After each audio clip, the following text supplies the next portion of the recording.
The sound a silver fork makes when it's dropped on a marble floor is deceptively loud. In the hushed cathedral-like dining room of Aurelia, it was a gunshot. Every eye darted towards the source, the table of Victor Sterling, a man whose net worth was a rounding error away from the GDP of a small country. He stared not at the fork, but at the waitress bending to retrieve it. His voice, a low instrument of pure condescension, cut through the silence. "You people are all the same," he sneered loud enough for the surrounding tables to hear. "Clumsy, inefficient, utterly replaceable." The waitress Annalise rose slowly, her face a mask of professional calm. But it was what he said next, a cruel Arabic phrase meant to mock his business partners in Dubai, that changed everything. He assumed she was just a girl in a cheap uniform. He was about to learn that some people hide entire worlds behind a simple name tag. The air in Aurelia wasn't merely conditioned, it was curated. It smelled of old money freesia and the faint, delicious char of a $300 steak. Crystal glasses so thin they seemed to hum with tension caught the light from recessed fixtures, scattering miniature rainbows across starched white tablecloths. This was the natural habitat of Victor Sterling, a titan of private equity, whose face was a familiar fixture on the covers of Forbes and Fortune. Tonight, however, his expression was one of profound, soul-crushing boredom. He swirled the deep crimson liquid in his glass, a 1989 Petrus he hadn't even looked at the price of, and stared across the table at Conrad Vance. Conrad, with his perfectly coiffed hair and a smile that never quite reached his eyes, was less a friend and more a high-functioning parasite. He thrived in Victor's orbit, echoing his opinions and basking in the reflected glow of his immense power.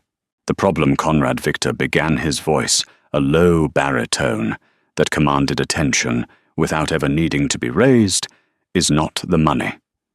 The money is easy. He took a slow sip of the wine.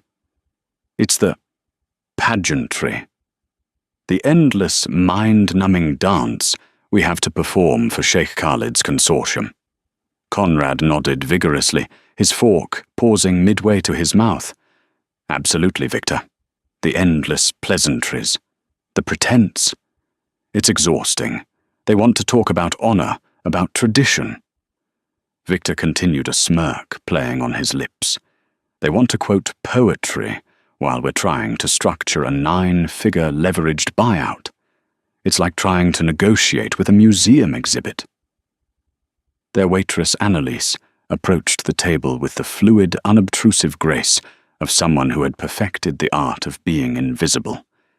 She was young, perhaps in her early 20s, with intelligent, observant eyes that seemed to take in everything without lingering. Her dark hair was pulled back in a severe, practical bun, and her uniform was immaculate. She moved with a quiet efficiency that was the polar opposite of the lazy opulence surrounding her. "Is everything to your satisfaction, Mr. Sterling?" she asked, her voice soft but clear. Victor didn't look at her. He waved a dismissive hand in her general direction. "It's fine. Just bring another bottle of this." He didn't specify what this was. He expected her to know. To him she was part of the furniture, a functional component of the room. As Annalise retreated, Conrad leaned in conspiratorially. "So what's the sticking point with the sheikh? I heard there was a snag." It's a phrase Victor sighed, rubbing his temples. A concept. Ala Sala. They keep talking about it. Authenticity. Deep-rootedness. They're worried our Western approach lacks it. They feel we're just shallow. A flash in the pan. He scoffed. "I built a global empire from nothing, and they're worried about my authenticity." Annalise returned with the wine, presenting the bottle to Victor, as per protocol. Again he ignored her, his gaze fixed on the middle distance as he vented his frustrations. She performed the ritual with practiced hands, uncorking the bottle with a barely audible sigh of compressed air. As she began to pour, Victor's agitation finally boiled over. He gestured animatedly with his hand, knocking his heavy silver fork from the table. It clattered onto the floor with a sound that seemed to shatter the restaurant's reverent hush. Annalise froze for a fraction of a second before stooping to retrieve it. It was a simple accident, a common occurrence. But for Victor, it was the final straw, a physical manifestation of the inefficiency and grating reality of the world outside his own mind. As she rose, the fork held delicately in a napkin, his cold blue eyes finally locked onto hers. The disdain was palpable. "You people are all the same," he said, his voice carrying in the sudden quiet. The diners at the adjacent tables, a banking CEO and a retired senator, shifted uncomfortably. Clumsy, inefficient, utterly replaceable. Annalise's face remained impassive, a perfect mask of customer service neutrality, but a faint flush crept up her neck. She simply nodded and was about to turn away. But Victor wasn't finished. Emboldened by Conrad's snickering, he decided to perform for his audience of one. He leaned back, a cruel, mocking smile on his face, and spoke a short, guttural phrase in Arabic, a phrase he'd picked up from a translator, one he thought was a common dismissal. "It is over, maidservant girl." He mangled the pronunciation, his American accent butchering the delicate phonetics. He believed it meant something like, "The matter is finished, waitress girl," a final contemptuous flick of the wrist to dismiss the help and the entire frustrating situation with the sheikh. He smirked at Conrad, expecting him to be impressed by his worldly, if mocking, command of a foreign tongue. He turned his mocking gaze back to Annalise, expecting to see confusion, maybe fear. He expected her to scurry away, just another anonymous face he would forget by the time he signed the credit card slip. He did not expect the stillness that came over her. He did not expect the way her observant eyes suddenly sharpened, losing their deferential softness and gaining the hard, clear focus of a diamond. And he certainly did not expect her to respond. The silence that followed Victor's clumsy Arabic was different. It wasn't the polite quiet of a fine dining establishment anymore. It was a vacuum charged with unspoken tension. Conrad's sycophantic chuckle died in his throat. The air itself seemed to hold its breath, waiting. Annalise stood perfectly still for 3 full seconds. In that brief eternity, a subtle transformation occurred. The deferential slump of her shoulders straightened into a posture of quiet command. The professional blandness in her eyes was replaced by a flash of something ancient and powerful, a mixture of indignation and profound weariness.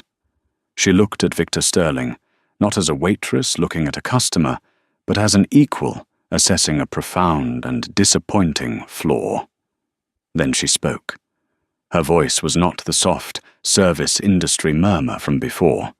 It was a clear, melodic alto, and the words that flowed from her were not in English. She spoke in perfect classical Arabic, the kind one might hear in a university lecture on poetry or a recitation of the Quran. The pronunciation was flawless, each consonant and vowel shaped with the effortless precision of a native speaker. "Arrogance is the curtain that covers the faults of the ignorant," she said, her tone level and cool, yet carrying a weight that resonated through the opulent room. Victor Sterling stared, his billion-dollar brain struggling to process the raw data. It was as if the marble statue in the foyer had suddenly begun to recite Shakespeare. The sounds were familiar, the language he had just been mocking, but the source was utterly impossible. This girl, this non-entity in a black apron, was speaking the language of his business partners with an elegance he had never heard even from the sheikh himself. Conrad's jaw had gone slack, his face a comical mask of disbelief. He looked from Annalise to Victor, and back again, as if searching for the hidden camera. Annalise held Victor's stunned gaze. Without breaking eye contact, she translated her words into crisp, unaccented English. "Arrogance is the curtain that covers the faults of the ignorant," she stated, her voice devoid of any emotion except a chilling clarity. It is a proverb, perhaps one that would serve you better in your negotiations than the crude street phrases your translator has taught you. She didn't stop there. "The concept you are struggling with, Mr. Sterling," she continued, her Arabic now flowing, as she explained, then seamlessly translating for his benefit, "is not merely authenticity. To translate al-asala so literally is to miss the soul of the word. It speaks of heritage of honor earned over generations of a foundation so deep it cannot be shaken by the winds of temporary fortune. It is the difference between a palace built on sand and a fortress carved from a mountain." She paused, letting the weight of her words settle into the stunned silence. "You mock their poetry, but you fail to understand that for them, poetry is history. It is law. It is the purest expression of their values. You see it as a distraction from the deal. They see it as the very reason a deal is worth making at all. They are not testing your portfolio, Mr. Sterling. They are testing your substance.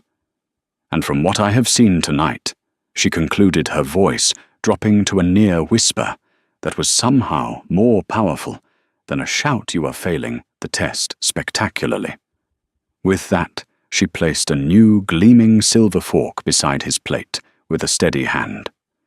She gave a small correct nod, the very picture of professional decorum, and turned to walk away. The spell was broken. A low murmur rippled through the nearby tables. The senator was staring openly, his wine glass halfway to his lips. The banking CEO was whispering urgently to his wife. Victor Sterling, a man who could silence a boardroom with a single glance, was utterly, publicly, and profoundly speechless. He watched her retreat her straight back and measured steps, a silent rebuke. She wasn't just a waitress. She was a mystery, a walking paradox that had just detonated his carefully ordered universe. His insult had been a pebble tossed into a pond. Her response was a tidal wave. "Victor, what the hell was that?" Conrad stammered, his face pale. Victor didn't answer. His mind was racing, replaying her words, the perfect accent, the confident cadence. It wasn't just that she spoke the language, it was that she understood it. She understood the nuance that was costing him millions, the very cultural chasm he was about to fall into. The humiliation was a hot, bitter taste in his mouth, but beneath it, a new and unfamiliar feeling was stirring, a spark of intense, undeniable curiosity. He threw his napkin onto the table, the gesture sharp and angry. "Get the check."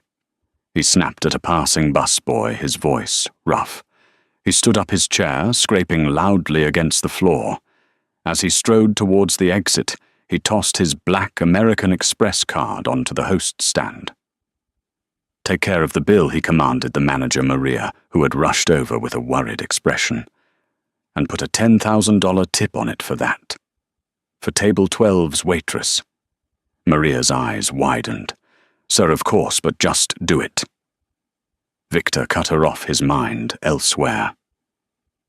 The money was an afterthought, a clumsy, impulsive gesture. It wasn't an apology. It wasn't a reward. It was a desperate attempt to reassert control, to turn the inexplicable back into a simple transaction. But as he pushed through the heavy oak doors and into the cool New York night, he knew it wouldn't work. He had insulted a waitress, and in return she had held up a mirror, showing him a reflection he didn't recognize, and couldn't stand that of a shallow, ignorant fool. And he had no idea who she was. The name on her student ID and her employment records was Annalise Rossi. It was a simple, unassuming name that served as a perfect camouflage. It told no stories. It hinted at no ghosts. It was a quiet shield against a past that was anything but.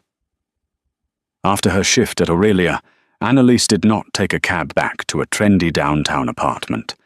She took the subway, the rattling, screeching 6 train, deep into a less fashionable part of the city. Her apartment was a small third-floor walk-up in a pre-war building with creaking floors and a view of a brick wall. The space was Spartan but immaculate. Books were its main form of decoration, stacked high on shelves and in neat piles on the floor. They were books on art history, on architectural preservation, on post-colonial theory. And on a small dedicated shelf by her bed were worn leather-bound volumes of Arabic poetry. She changed out of her uniform, the starched black and white fabric, feeling like a costume she was desperate to shed. As the hot water of the shower washed away the smells of expensive food and even more expensive perfume, it failed to wash away the memory of Victor Sterling's face, the initial arrogance, the stunning shock, the final confused humiliation. She hadn't wanted to speak. For years she had cultivated anonymity. Annalise, the waitress. Annalise, the quiet student in the back of the lecture hall.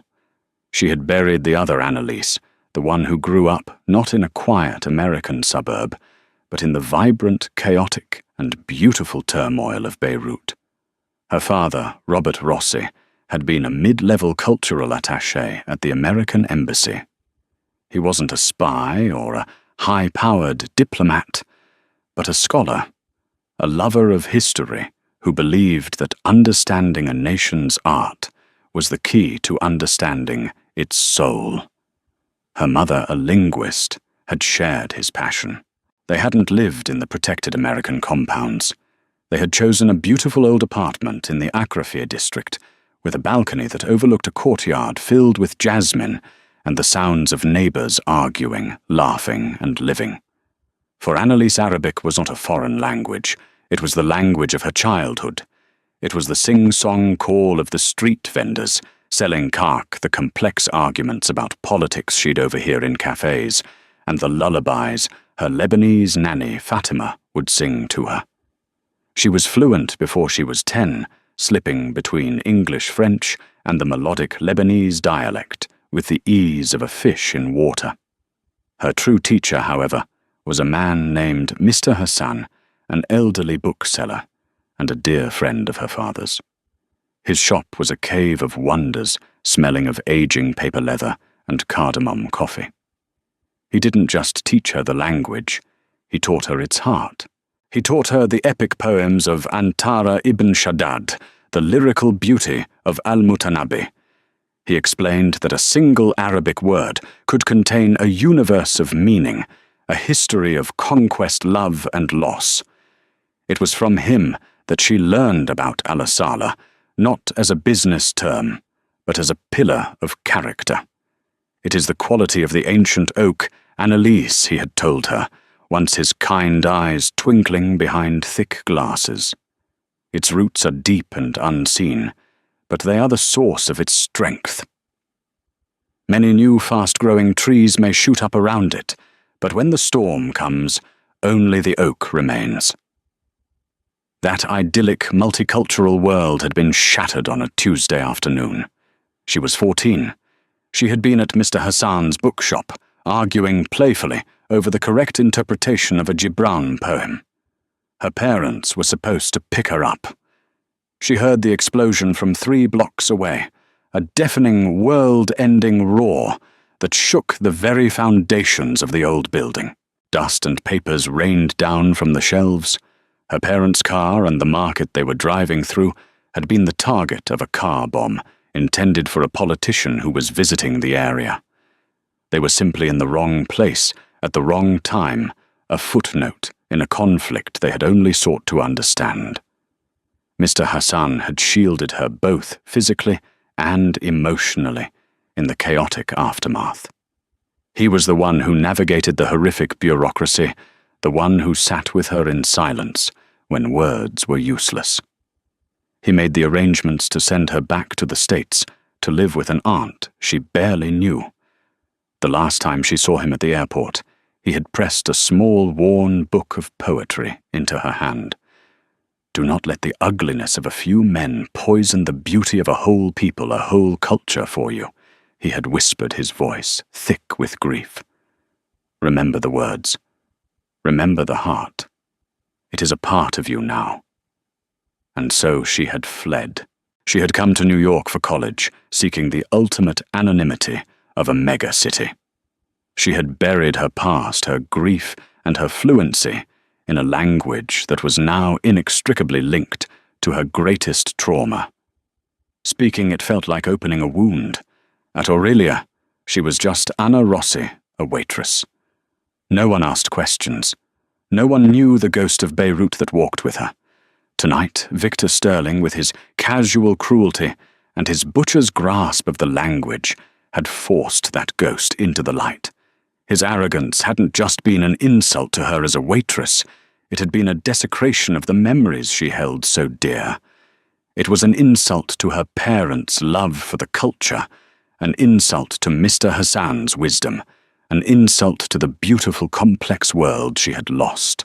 Her response had been a reflex, an eruption of 14 years of suppressed identity. The words of the proverb, the explanation of Allah Saleh, had come not from her mind, but from her soul.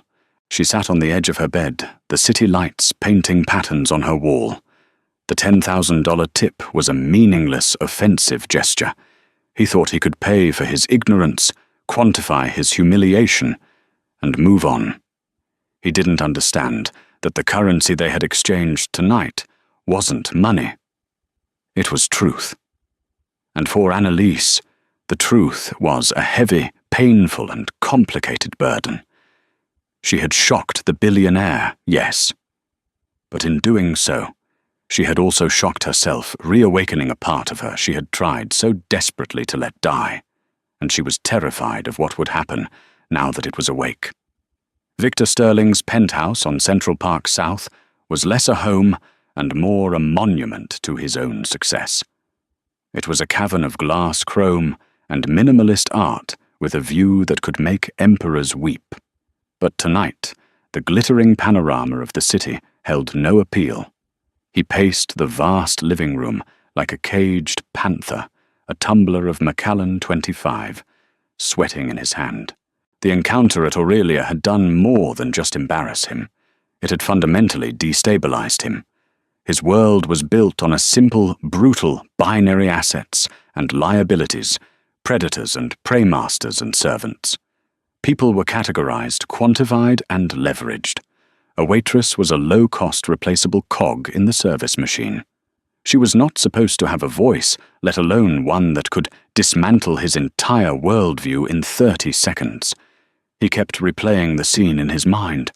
The way her eyes had changed, the effortless, almost musical flow of her Arabic, the cool, cutting precision of her English. She hadn't been angry. She hadn't been emotional. She had been disappointed, as if he were a promising student who had failed a simple test. That condescension coming from her was 1,000 times more galling than any boardroom attack he had ever faced. "It's impossible," he muttered to the empty room. "It makes no sense." The next morning, the incident was still a raw, exposed nerve. He arrived at his office, a sterile, silent expanse on the 80th floor of a skyscraper he owned, in a foul mood. His executive assistant, Evelyn Reed, a woman in her 50s with nerves of steel and an unflappable demeanor, took one look at his face and knew to clear his schedule of anything non-essential. "Evelyn," he said, storming past her desk and into his office, "I need a name. A waitress at Aurelia. Table 12 last night. Dark hair, maybe 5'6". Young." Evelyn, accustomed to his eccentric and demanding requests, simply made a note on her tablet. Full background, she asked, her voice neutral. "Everything," Victor snapped. "Education, work history, where she was born, what she had for breakfast. I want to know who the hell she is." Of course, Mr. Sterling. Throughout the day, Victor was distracted. During a conference call about a multi-million-dollar acquisition in the tech sector, he found his mind drifting. The sterile business jargon of synergy and monetization sounded thin and pathetic compared to the rich, meaningful words the waitress had used. A fortress carved from a mountain. The imagery was powerful, memorable. It was also, he was beginning to realize, completely accurate. His deal with Sheikh Khalid's consortium was in genuine trouble. His team had hit a wall. The sheikh remained cordial, but distant, deflecting every concrete proposal with philosophical musings and vague statements about the importance of a shared vision. Victor had dismissed it as posturing. Now he saw it for what it was, a test of his substance. And he was failing. Late in the afternoon, Evelyn entered his office and placed a single file on his gleaming obsidian desk. "Annalise Rossi," she announced. Victor snatched the file. He flipped it open, hungry for the secret that would explain everything. He expected to find something extraordinary: the exiled daughter of a Saudi royal, a government agent, undercover, a linguistic prodigy, hiding from a shadowy organization. The reality was infuriatingly normal. Annalise Rossi, age 22, born in Paterson, New Jersey, orphan. Legal guardian was a maternal aunt in Ohio. High school records were good, not exceptional. Currently a junior at New York University, majoring in art history. Her work history consisted of a series of mundane service jobs: barista bookstore clerk, and for the last 18 months, waitress at Aurelia. Her financial records showed a small student loan and a checking account, with a balance that was probably less than what he'd tipped her last night. There was no record of foreign travel, no family connections to the Middle East. Nothing. "This is it," Victor demanded, slamming the file down. "This is everything." "We ran a deep search," Mr. Sterling, Evelyn said calmly. "Social Security, academic records, digital footprint. She has a very minimal online presence. No social media. Her profile is remarkably clean. By all accounts, she is exactly what she appears to be, a college student working her way through school." Victor stared at the file, then out at the city below. It was impossible. A 22-year-old art history major from New Jersey did not speak flawless classical Arabic and quote ancient proverbs. She did not possess the poise to dress down a billionaire in his own playground. The report didn't solve the mystery, it deepened it. The girl in the file and the woman in the restaurant were two different people.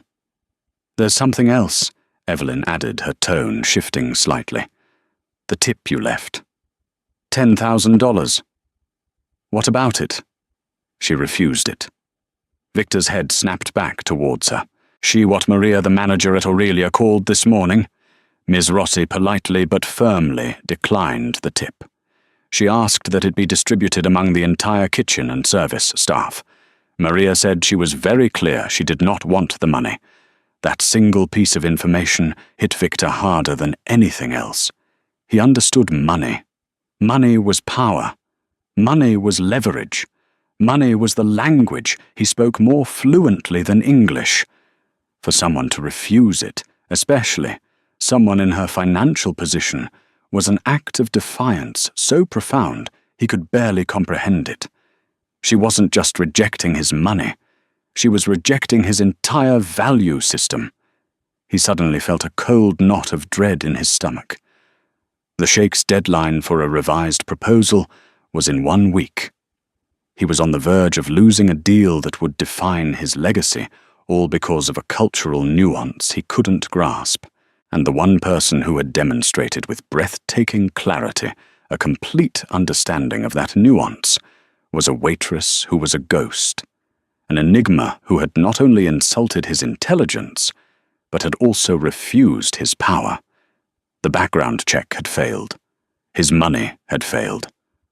For the first time in his adult life, Victor Sterling felt utterly powerless, and he realized with a dawning sense of horror and fascination that if he wanted to solve this mystery and save his deal, he would have to do something he hadn't done in decades, approach someone not as a master, but as a supplicant. He would have to go back. The back alley behind Aurelia smelled of bleach, discarded lemon peels, and damp cardboard. It was a world away from the perfumed opulence of the dining room.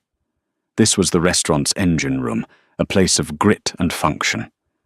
and it was here that Victor Sterling chose to wait. He arrived at 4 in the afternoon, just as the staff began to trickle in for the evening shift. He sat in the back of his chauffeured Maybach, the tinted windows obscuring him from view. He felt ridiculous like a stalker, but he couldn't bring himself to walk through the front doors again, not yet.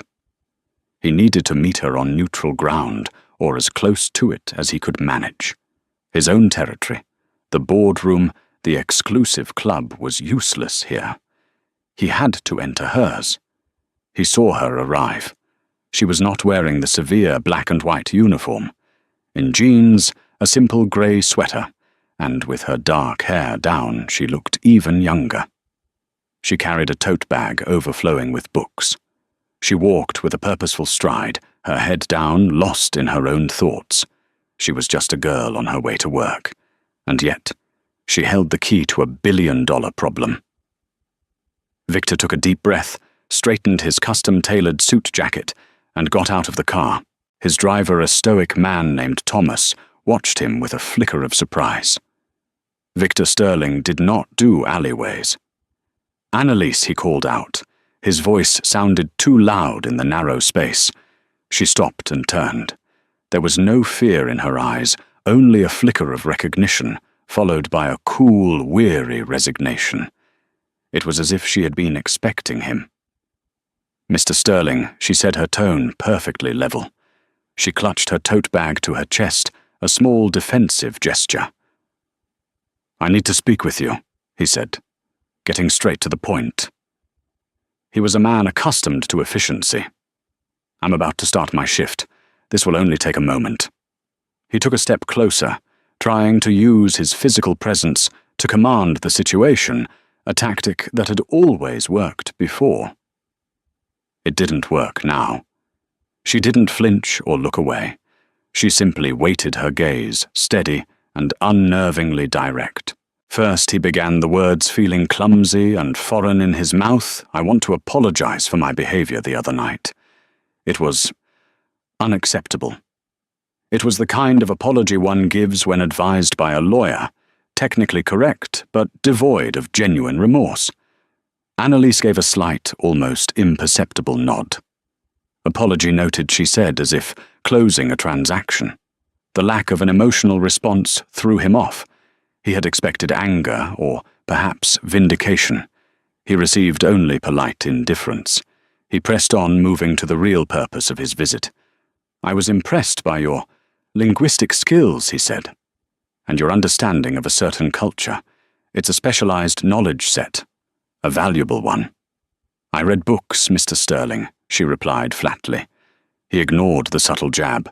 "My company, Sterling Global, is in the final stages of a very important partnership with a consortium from Dubai. There are cultural sensitivities that need to be navigated. We require a consultant, someone with your expertise." He paused, letting the implication hang in the air. He was a king descending from his castle to offer a commoner a place at court. The position would be temporary, of course, for the next week. Your sole focus would be advising me and my team, helping us bridge this cultural gap. Annalise remained silent, her expression unreadable. He took this as his cue to reveal the masterstroke. The compensation, he said, his voice dropping to a confidential, seductive tone, would be $250,000. For 1 week's work. He watched her face, expecting to see shock-elation greed. The sum was life-changing. It would pay off her student loans, cover her rent for a decade, buy her a life of ease she could likely only dream of. It was an offer no one in their right mind could possibly refuse. It was the ultimate solution, the application of overwhelming financial force to solve a human problem. Annalise looked at him, and for the first time, a genuine emotion showed on her face. It was not excitement. It was not gratitude. It was something that looked remarkably like pity. "No thank you, Mr. Sterling," she said, her voice quiet but firm. The 2 words hit him with the force of a physical blow. He blinked, certain he had misheard. I don't think you understand. I'm offering you $250,000. I understand the amount perfectly, she replied, and my answer is no. Why? The question burst out of him, a raw expression of his utter disbelief. It's a week. It's more money than you'll make here in 10 years. It makes no sense to refuse. This was the moment she chose to dismantle him completely, not with proverbs, but with simple, unadorned truth. You think this is a problem that money can solve? She said, her voice losing its detached coolness and gaining a quiet intensity. You think you can hire culture like you hire a caterer. You think you can buy respect and have it delivered to your office by Monday morning. You don't need a consultant, Mr. Sterling. You need a character transplant. She took a step closer, and her eyes, which he now saw, were a deep, complex shade of brown, held his without wavering. My knowledge of that language, of that culture, it isn't a specialized skill set I picked up in a seminar. It was my life. It was given to me by people with more honor and substance in their little finger than you can comprehend. It is not for sale. She adjusted the tote bag on her shoulder. You insulted me. Not because you were rude to a waitress, but because you treated something beautiful and profound as if it were a joke. Then you tried to pay for that insult with a vulgar tip. Now you're trying to buy my soul to seal a business deal. The answer is no. It will always be no. She turned to leave her back straight, her head held high. I rejected your tip for the same reason I am rejecting your offer, she said, over her shoulder, a final parting shot. My self-respect is not on the market. She disappeared through the restaurant's back door, leaving Victor Sterling standing alone in the grimy alleyway. The door clicked shut, the sound echoing in the sudden silence. He was surrounded by the scent of garbage, his $250,000 offer lying shattered at his feet. He had come to make an offer she couldn't refuse, and had instead received a refusal he couldn't comprehend.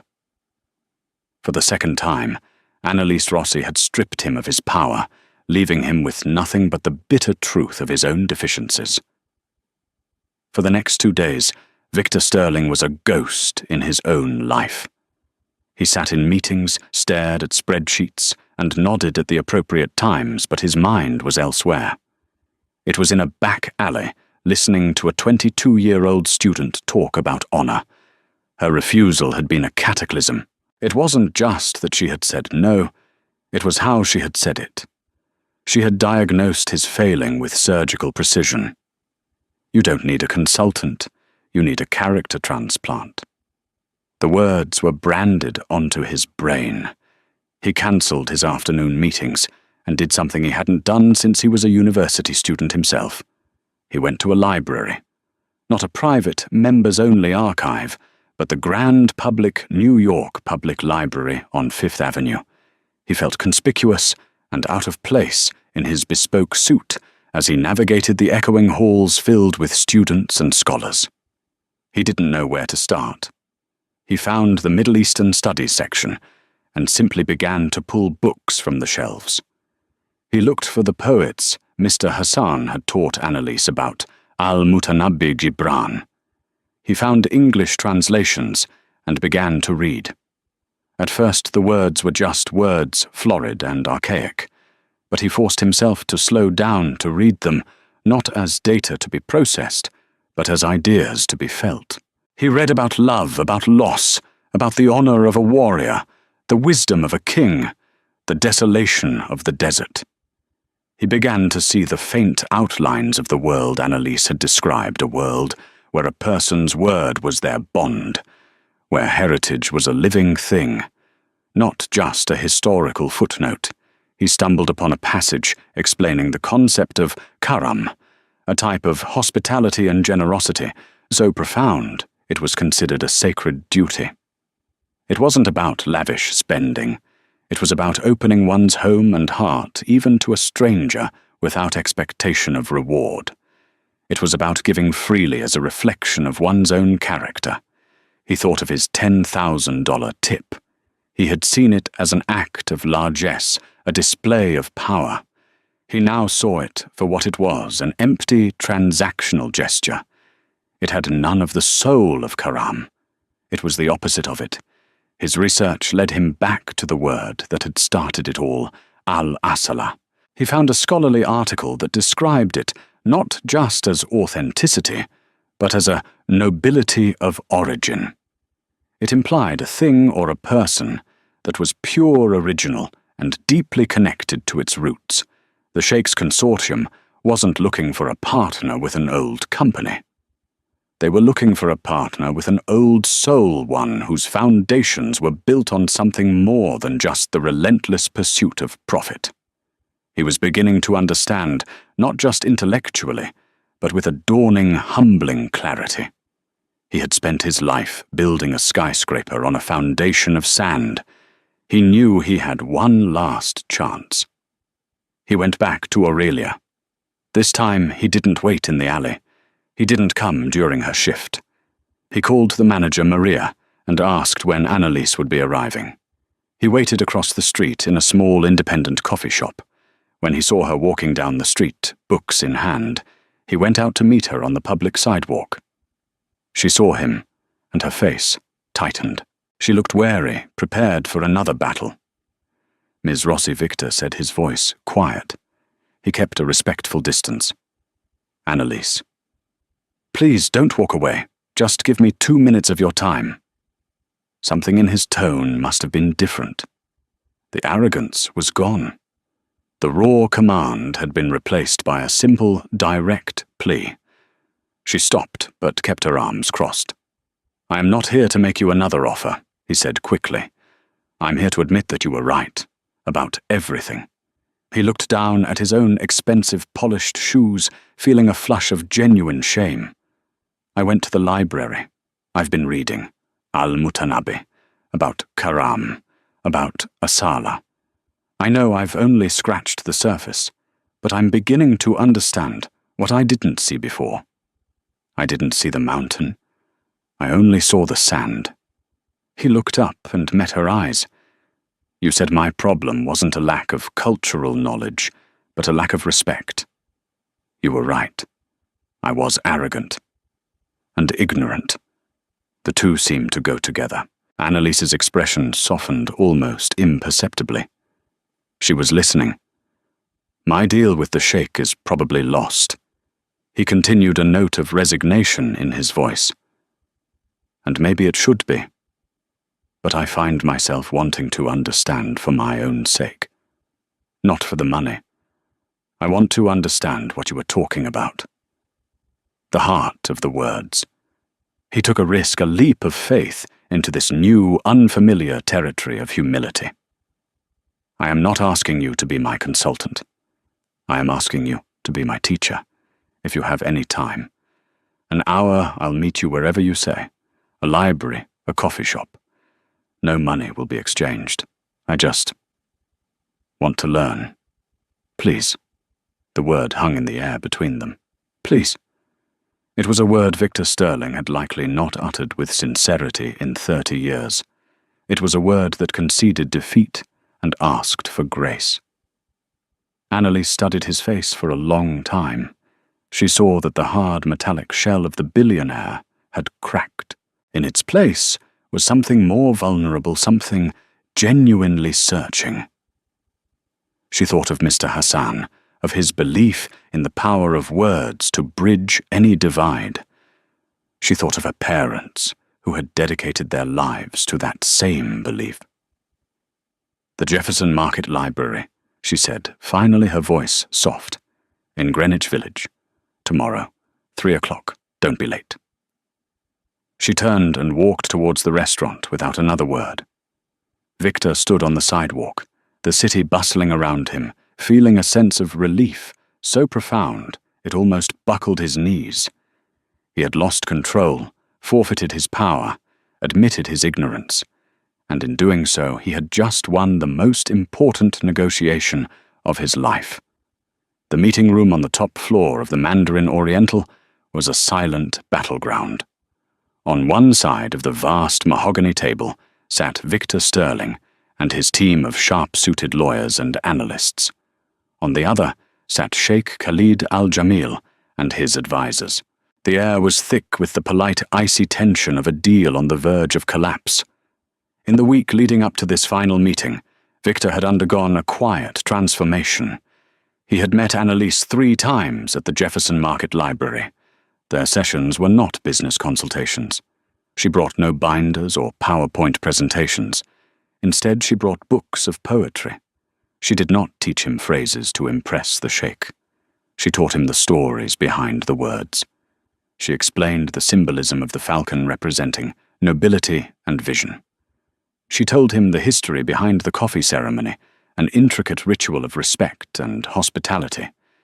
She read him the poetry of Rumi and Hafez, explaining how themes of honor, loyalty, and destiny were woven into the very fabric of the culture. "You cannot fake respect, Mr. Sterling," she had told him during their last meeting, looking at him over the rim of a teacup. "You can only earn it by showing you have made an effort to understand what the other person values." Now, sitting across from the Sheikh, Victor felt a strange sense of calm. The 9-figure sum at stake no longer seemed like the most important thing in the room. Sheikh Khalid was an imposing man, with a quiet dignity that radiated power far more effectively than Victor's old methods of intimidation. He spoke in measured, thoughtful English. Mr. Sterling, the sheikh, began, his voice smooth as silk.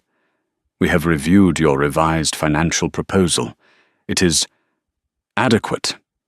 However, my partners and I are still troubled. We feel there is a disconnect, a lack of what we call ala sala. We are building a legacy project, one for our children's children. We must be sure our partners are not merely chasing the wind of profit, but are building on rock." Victor's team tensed, ready to launch into a pre-rehearsed defense of their company's history and stability. But Victor held up a hand, silencing them. He looked directly at Sheikh Khalid. "Sheikh, may I be candid?" The sheikh inclined his head. "Candor is always welcome. It is the beginning of wisdom."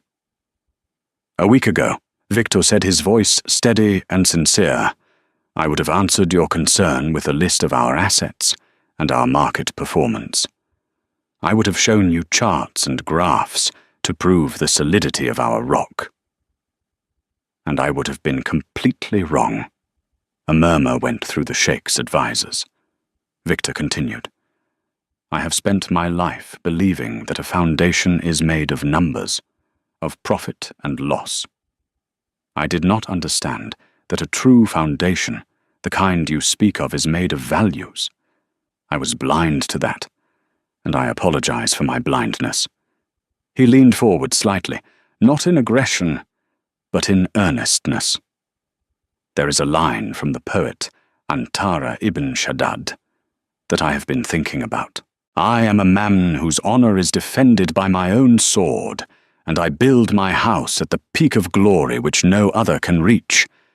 He spoke the poet's name with a natural, unforced respect. Sheikh Khalid's eyebrows rose in surprise. "For years I believed my sword was my capital, and my house was my company," Victor explained. "But I have come to learn that the poet was speaking of something else. He was speaking of character, of integrity. The sword is one's word. The house is one's reputation, built on a foundation of honor. My financial proposal is just paper, Sheikh. What I am offering you today is my word, my commitment to build a partnership based not just on profit, but on mutual respect and a shared vision for the legacy you wish to create." The room was utterly silent. Victor had not offered new numbers or contractual clauses. He had offered a confession and a promise. He had spoken the language of values, the language Annalise had taught him. Sheikh Khalid looked at Victor for a long, silent moment, his dark, intelligent eyes searching Victor's face. Then a slow smile spread across his lips. "Antara ibn Shaddad," the sheikh said, a note of genuine warmth in his voice. "A bold choice. A warrior's poet. It seems, Mr. Sterling, that you have done your homework after all." He turned to his lead advisor and spoke a few words in rapid Arabic. The advisor smiled and nodded. The sheikh turned back to Victor. "We have a deal." The relief in the room was electric. Victor's team beamed, but Victor himself only felt a deep, quiet sense of gratitude. Later that evening, he did not go out to celebrate. He went to a small, unassuming address in a quiet neighborhood. It was the office of a non-profit that specialized in the preservation of cultural artifacts from conflict zones. Annalise was there volunteering. He had called ahead. She met him in the small, cluttered lobby filled with photographs of ancient sites. "I heard the deal went through," she said, a small smile on her face. "Congratulations." "It wouldn't have without you," he said simply. "Thank you, Annalise. You taught me something far more valuable than how to close a deal." He handed her a thick envelope. She stiffened immediately. "Mr. Sterling, I told you. It's not for you," he said quickly. "Not directly. Open it." She slid her finger under the flap and pulled out the contents. They were legal documents, the Articles of Incorporation for a new foundation. It was called the Rossi Foundation for Cultural Heritage. Its mission was to fund the identification, rescue, and preservation of art and artifacts from the Middle East, with an initial endowment from Sterling Global that was staggering. He had named her as the Foundation's unpaid permanent chairperson, should she choose to accept. Annalise stared at the documents, her hands trembling slightly. She looked at the name, her parents' name, and her eyes filled with tears.